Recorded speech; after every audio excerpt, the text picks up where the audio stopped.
हजारों मील और सदियों से पृथक संस्कृतियों में कई बार ऐसी समानताएं निकल आती हैं जो हमें आश्चर्यचकित कर जाती हैं।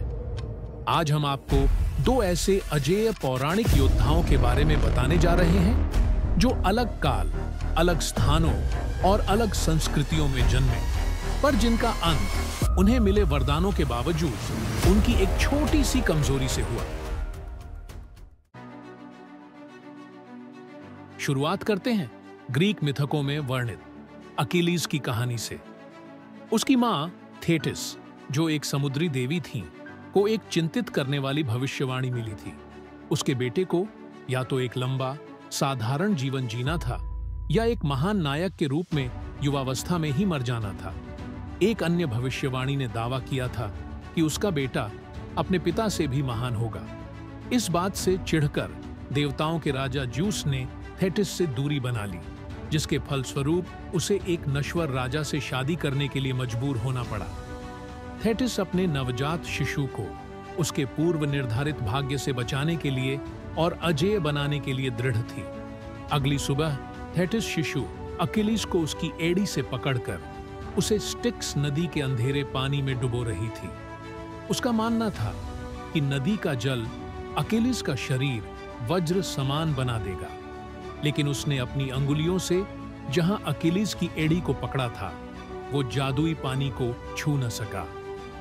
एक मां चाहे कितने भी प्रयास कर ले, भविष्यवाणियां तो सच होकर ही रहती हैं। कालक्रम में अकीलीज ने दीर्घायु के बजाय शौर्य को चुना। वो ट्रोजन युद्ध का सबसे बड़ा योद्धा बनकर उभरा और फिर अनहोनी होकर ही रही।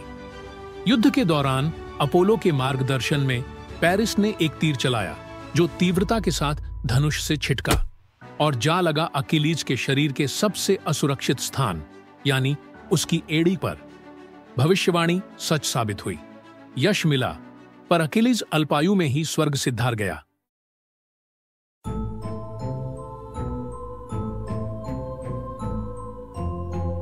दिलचस्प बात यह है कि सुदूर भारत में हिंदू पौराणिक कथाओं में सबसे अधिक पूजनीय व्यक्तियों में से एक दिव्य अवतार कृष्ण का भी ऐसा ही हश्र हुआ।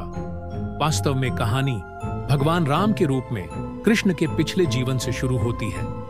उस अवतार में उन्होंने बाली नामक महाबलशाली वानर राज को पीठ पीछे बाण चलाकर मार डाला था। एक विवादास्पद क्षण जिसका प्रतिफल उन्हें कृष्ण के रूप में उनके अगले जीवन में मिला।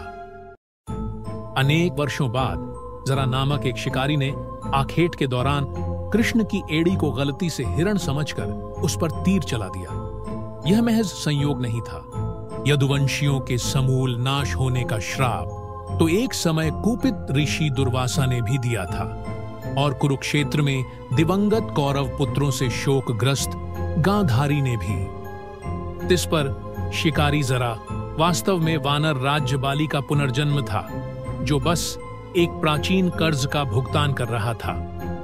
कृष्ण ने उस क्षण के ब्रह्मांडीय न्याय को समझते हुए अपने हताहत मानव शरीर का त्याग किया। अनोखी बात है कि महान भारतीय महाकाव्य महाभारत में भी हमें एक और ऐसी कहानी मिलती है, कौरव योद्धा दुर्योधन और उसकी अनोखी कमजोरी की।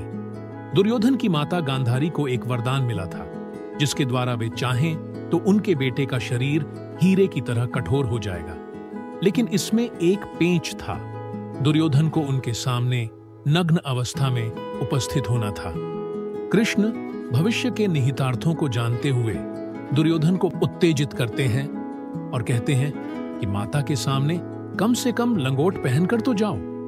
दुर्योधन कृष्ण की बातों में आ जाते हैं। जब माता गांधारी अपनी आंखों पर बंधी पट्टी हटाकर दुर्योधन को देखती है, तो उनके नेत्रों से उपजी दिव्य किरणों से दुर्योधन के लंगोट से ढके अंग के अलावा शेष शरीर अभेद्य बन जाता है।